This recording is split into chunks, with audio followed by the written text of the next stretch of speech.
I gave my 4 children a quiz about me on my deathbed. Question 1. What's mom's favorite flower? All 4 got it wrong. Question 5. What's mom's middle name? Not one knew. Question 15. What did mom dream of becoming? Silence. They failed every single question. It cost them $7.2 million. I'm Margaret. I'm 67 years old. I'm dying. And I just discovered my children don't know me at all. 3 months ago, Dr. Chin sat across from me in her sterile office. She had that look. You know the one. The look doctors get when they're about to destroy your world. Margaret, I'm so sorry. Stage 4 pancreatic cancer. We caught it late. How long? I asked. 3 to 6 months, maybe less. I didn't cry. I'm not the crying type. I built a chemical engineering firm from nothing. I raised 4 children alone after my husband died. I survived poverty, racism, and every obstacle this world threw at me. I wasn't going to fall apart over cancer. But what happened next? That broke me. Within hours of my diagnosis, my phone started ringing. My children, who barely called once a month, suddenly became very attentive. Mom, how are you feeling? Mom, do you need anything? Mom, we're coming to visit, I thought finally. After all these years of building my empire, of sacrificing everything for them, they're finally showing up. I was wrong. But 2 weeks later, everything changed.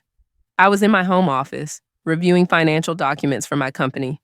My lawyer, Thomas Martinez, sat across from me.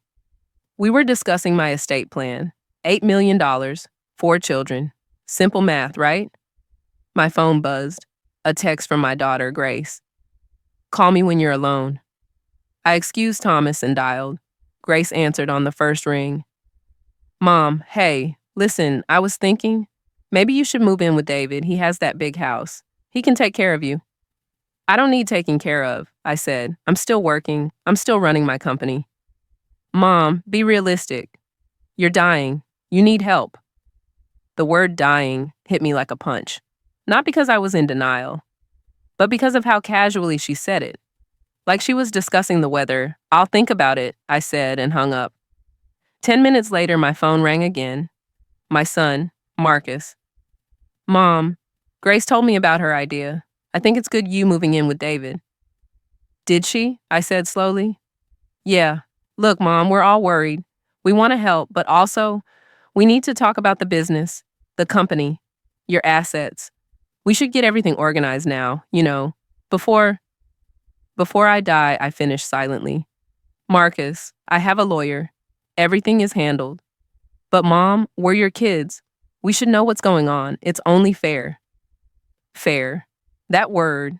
I'd given them everything: education, opportunities, love. And now they were talking about fair. I'll call you later, I said and hung up. That night, I couldn't sleep. I went downstairs for water.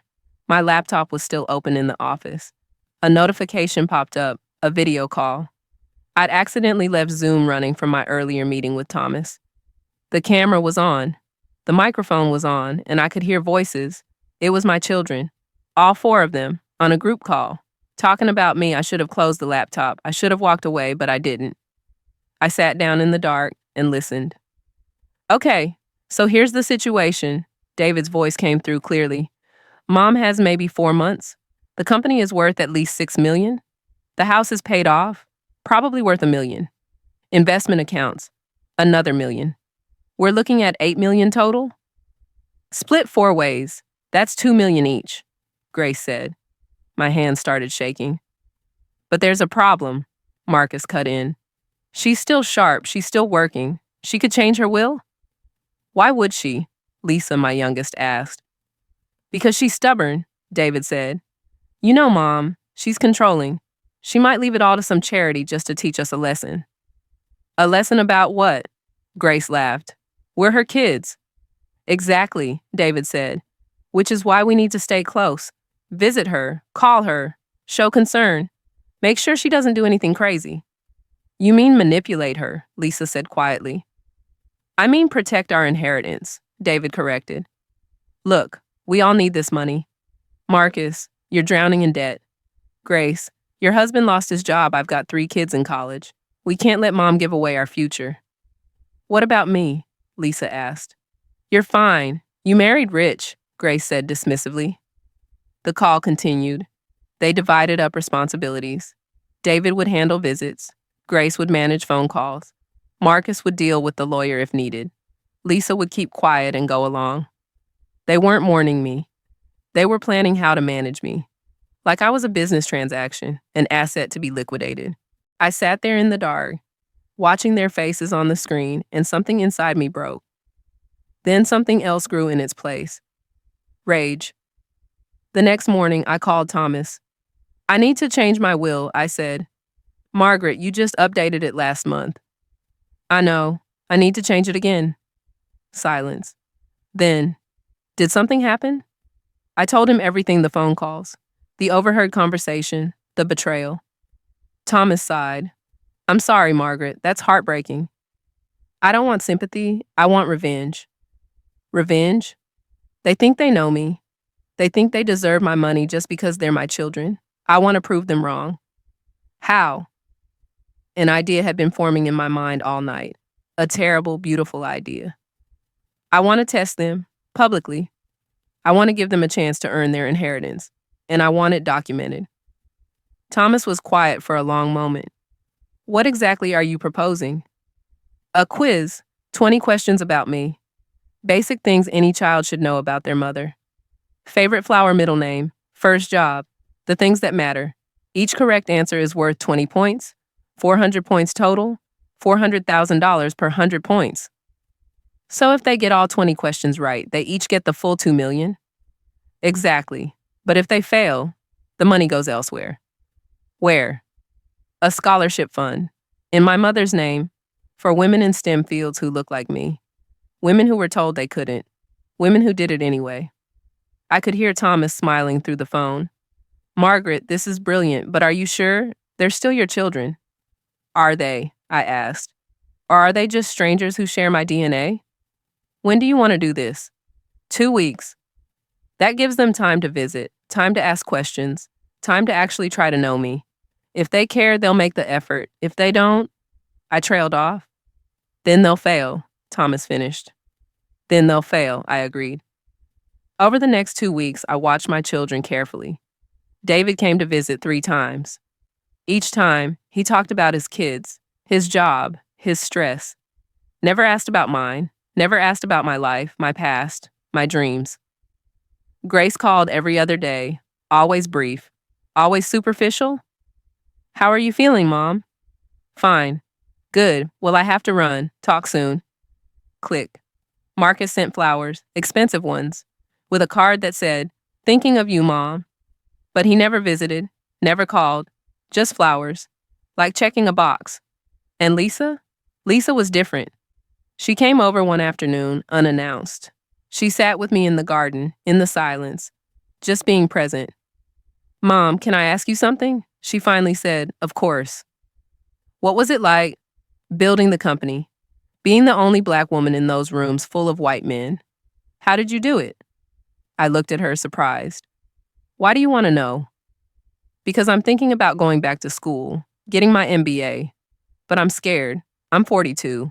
Everyone else will be younger, smarter. I was 40 when I started my company, I said. After your father died, I had 4 kids, no money, no connections, just a chemical engineering degree and a refusal to give up. We talked for 3 hours about my struggles, my fears, my victories, things I'd never told anyone. When she left, I thought, maybe one of them cares. Maybe one of them sees me. But the others, nothing. 2 weeks of performative concern, 0 genuine interest. The quiz was in 3 days. I called them all. Separate calls. I want to see you all together this Saturday, 2 p.m., my house. It's important. What's wrong? David asked immediately. Is it the cancer? Just be there, I said. They all agreed. Of course they did. They thought I was dying faster. They thought it was time for the big announcement, the will reading. They had no idea. Saturday morning, Thomas arrived early.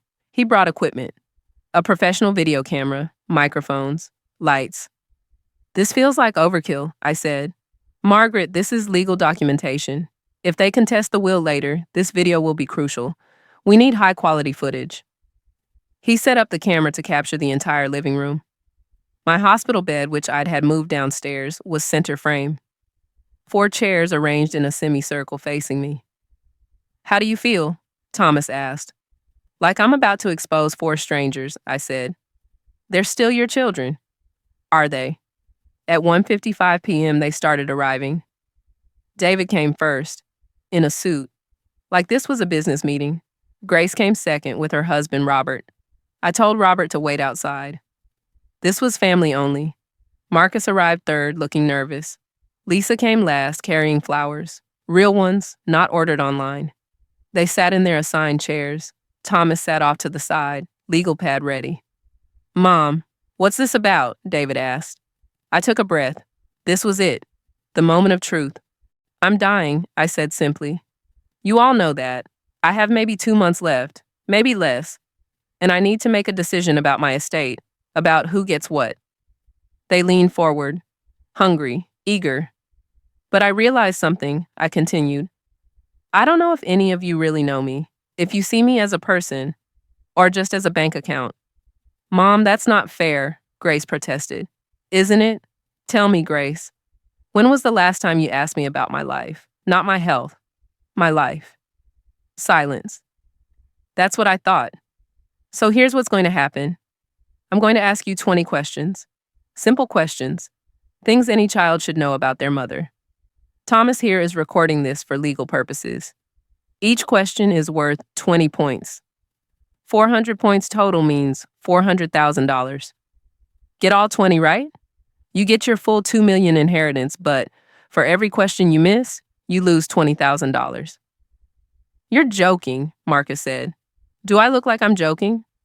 The room went silent. "This is insane," David stood up. "You can't do this."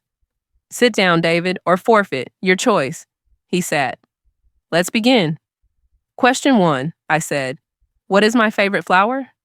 Simple, easy. I'd had sunflowers in my garden for 40 years. I told them 100 times why. Because my mother grew them in Mississippi. Because they reminded me of home. "Roses," David said confidently.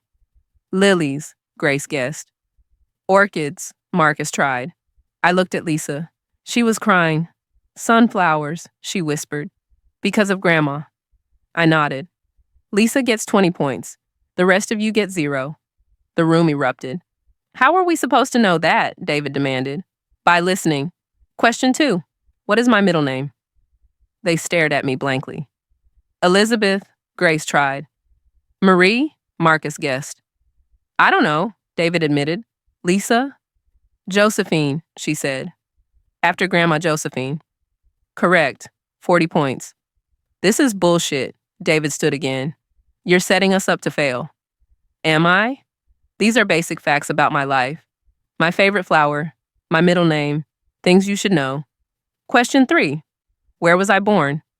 "Mississippi," they all said in unison. Finally, something they knew. Correct.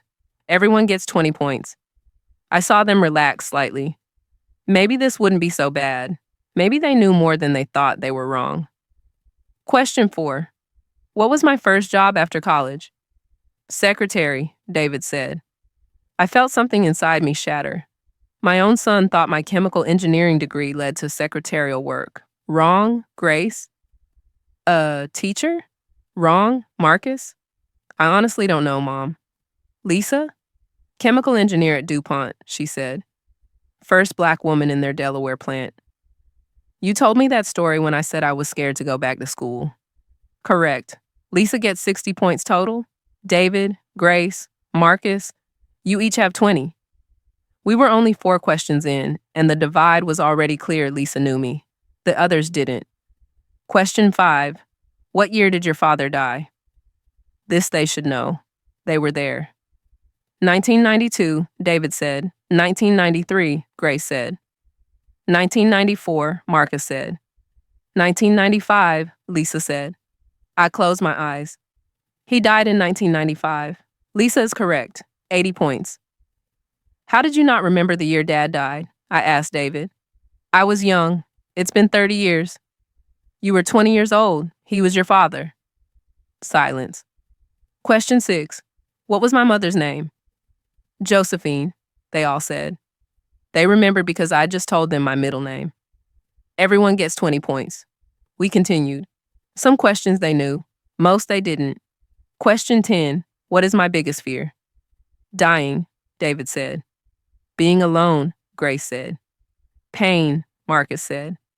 Becoming like Grandma Josephine, Lisa said quietly. You told me that Grandma had dementia, that watching her forget everything terrified you, that you'd rather die with your mind intact than live without it. I nodded. Unable to speak, Lisa had listened. She'd cared. Question 11. What did I want to be when I grew up before I became an engineer? Blank stares from 3 of them. A pilot, Lisa said. But they wouldn't let black women fly commercially back then, so you chose engineering instead. Correct. Question 12. What is my favorite book? The Bible? Marcus tried. I laughed bitterly. I haven't been to church in 20 years. Try again. I don't know, David admitted. Hidden Figures, Lisa said. The book, not the movie. You read it every year. Why? I asked her. Because it reminds you that you weren't alone, that other women like you fought the same fights. I was crying now, actual tears, because one of my children saw me, really saw me. The others looked uncomfortable, like they'd walked into a trap, which I suppose they had. Question 15. We're at the halfway point. Current scores. Lisa has 280 points. David has 100. Grace has 80. Marcus has 60. This isn't fair, Grace said. Lisa's been hanging around you more. She has an advantage. Lisa visited me twice in 2 months, I said. You all had the same opportunity. You chose not to take it. Because we have lives, Mom, David exploded. Jobs, kids, responsibilities. And I didn't? I asked quietly. When I was raising you alone, working 60-hour weeks, trying to build a company so you'd have a future, did I not have responsibilities? David looked away. Question 15, I said. What song did I sing to you at bedtime? The room went quiet. This was the question I'd been waiting for. The one that would reveal everything. Twinkle, twinkle, Grace guessed. Rock-a-bye, baby, Marcus tried. I don't remember you singing to us, David said. You were always working. Those words, they cut deeper than the cancer ever could. I sang to you every single night until you were 10 years old, I said. Every single night. No matter how tired I was, no matter how late I got home, I would come into your rooms and sing. What song? David asked quietly. Lift every voice and sing, Lisa said. The Black National Anthem. You sang it to us because you wanted us to remember where we came from, to remember that we stand on the shoulders of giants. I nodded, unable to speak. I remember, Mom, Lisa said. I remember all of it. We continued through the remaining questions. The gap between Lisa and the others grew wider. Question 18. What was the name of the first company I started? Something chemical, David said vaguely. Thompson Chemical Solutions, Lisa said. You named it after Dad, as a tribute. Question 19. What did I do with my first $1 million? Bought the house? Grace guessed. Invested it? Marcus tried. You gave it away, Lisa said, to a scholarship fund for Black girls in STEM. You kept working, kept building. Didn't buy anything fancy.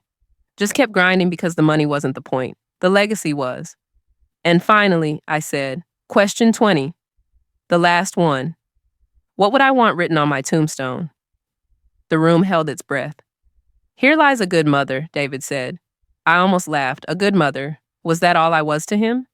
Here lies Margaret Thompson, CEO, Grace said. Closer, but still wrong. Here lies a fighter, Marcus said. Lisa? She was quiet for a long moment. Then she spoke. She did what they said couldn't be done. Because that's what you've always said every time someone told you no. Every time someone said a Black woman couldn't. You did it anyway. That's your legacy, Mom. Not the money, not the company. The fact that you refused to accept their limitations. I smiled through tears. That's exactly right. Thomas stood up and read the final scores. Lisa, 380 out of 400 points. That's 95%. Inheritance, $1,900,000. Lisa gasped. David, 140 out of 400, 35%. Inheritance, $280,000. David's face went red. Grace, 120 out of 400, 30%. Inheritance, $240,000. Grace started crying, but not sad tears, angry tears. Marcus, 100 out of 400, 25%. Inheritance, $200,000. Marcus just stared at the floor. The remaining $3.28 million, Thomas continued, will be donated to the Josephine Thompson Scholarship Fund for Women in STEM, as per Margaret's wishes. You can't do this, David shouted. This is our inheritance. It was your inheritance, I corrected. You had a lifetime to earn it. You didn't. We're your children, Grace screamed. Are you? I asked. Tell me, Grace, when was the last time you asked me about my day? Not my health, my actual day, what I did, what I thought, what I felt. Silence. You don't see me as a person. You see me as a wallet, as an obligation, as something to manage until I die and you can collect. That's not true, Marcus protested weakly, isn't it? Marcus, you sent me flowers, expensive flowers, but you never visited, never called, just flowers, like I'm already dead and you're rehearsing for my funeral.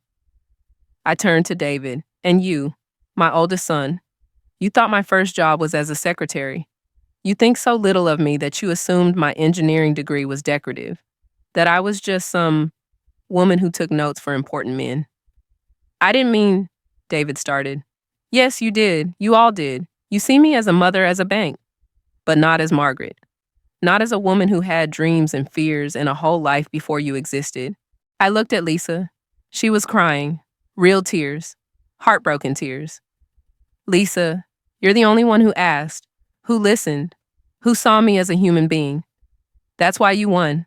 Not because I love you more, but because you actually knew me. They left. David stormed out without a word. Grace and Marcus followed, shell-shocked. Lisa stayed. Mom, I don't want the money, she said. Why not? You earned it.